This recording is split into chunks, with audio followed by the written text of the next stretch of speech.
Sabe aquela sensação de que, mesmo quando o dinheiro finalmente entra, a paz, a tranquilidade parece que não vem junto? Nessa análise, a gente vai desvendar um segredo, uma ideia bem poderosa. A nossa relação com o dinheiro é, na verdade, governada por um modelo emocional que fica ali, escondido, e que foi moldado pelo nosso passado.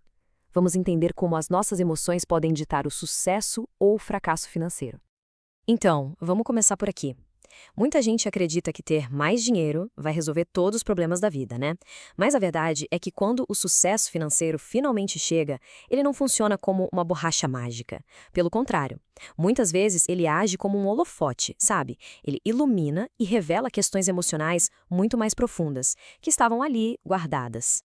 E é exatamente nesse momento que o tal modelo de dinheiro aparece. Pensa nisso não como uma planilha ou um curso, mas como um software que roda quietinho no fundo da nossa mente. No instante em que a gente vê o fruto do nosso trabalho, o dinheiro entrando, esse programa, esse script invisível é ativado. E aí ele começa a ditar as nossas ações. O autor da nossa fonte de hoje compartilha uma história pessoal que ilustra isso perfeitamente. Ele passou anos e anos na dificuldade. E aí, bastaram 3 meses de bons ganhos para ele entrar numa verdadeira maratona de gastos para tentar, sei lá, compensar o tempo perdido. Mas o ponto aqui não era o carro ou a viagem em si. Era uma tentativa desesperada de usar o dinheiro para apagar sentimentos antigos de vergonha, de provar um valor através das coisas que ele podia comprar. E isso nos leva direto para a definição do problema central, o gasto emocional. É quando o dinheiro deixa de ser uma ferramenta prática e vira uma espécie de curativo para feridas antigas. O problema são feridas que o dinheiro simplesmente não consegue curar. E aí se cria um ciclo de gastos que nunca satisfaz de verdade. E essa frase, olha, ela é brilhante. É uma metáfora muito poderosa. Não importa quanto dinheiro a gente acumule, ele não tem o poder de reescrever a nossa história ou apagar as experiências que nos formaram.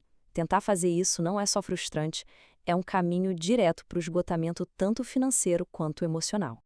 Então, de onde vem esse tal modelo?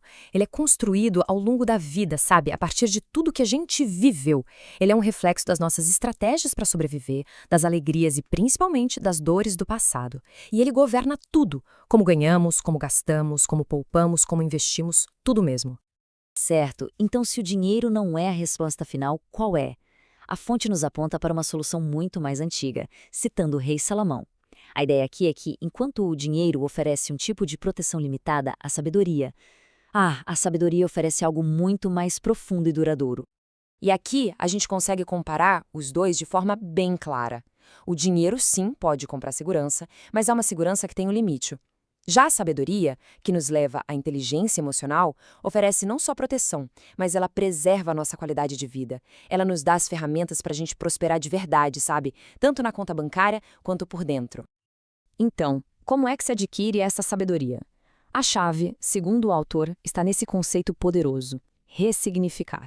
É a nossa capacidade de revisitar memórias dolorosas, aquelas que ele chama de janelas traumáticas, e dar a elas um novo significado, transformando o jeito que elas nos afetam hoje. Parece abstrato? Calma.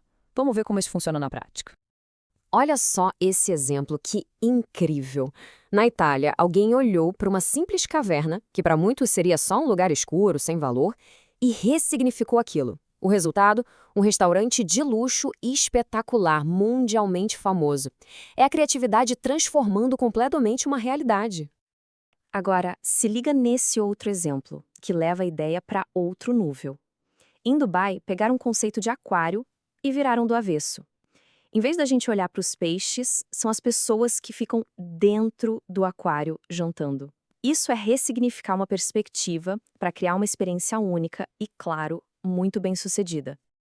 Mas o ponto principal é este: a ressignificação não é só sobre negócios criativos, é um processo que acontece aqui dentro, na nossa mente. As crenças que a gente tem sobre o nosso passado determinam diretamente o que a gente sente no presente.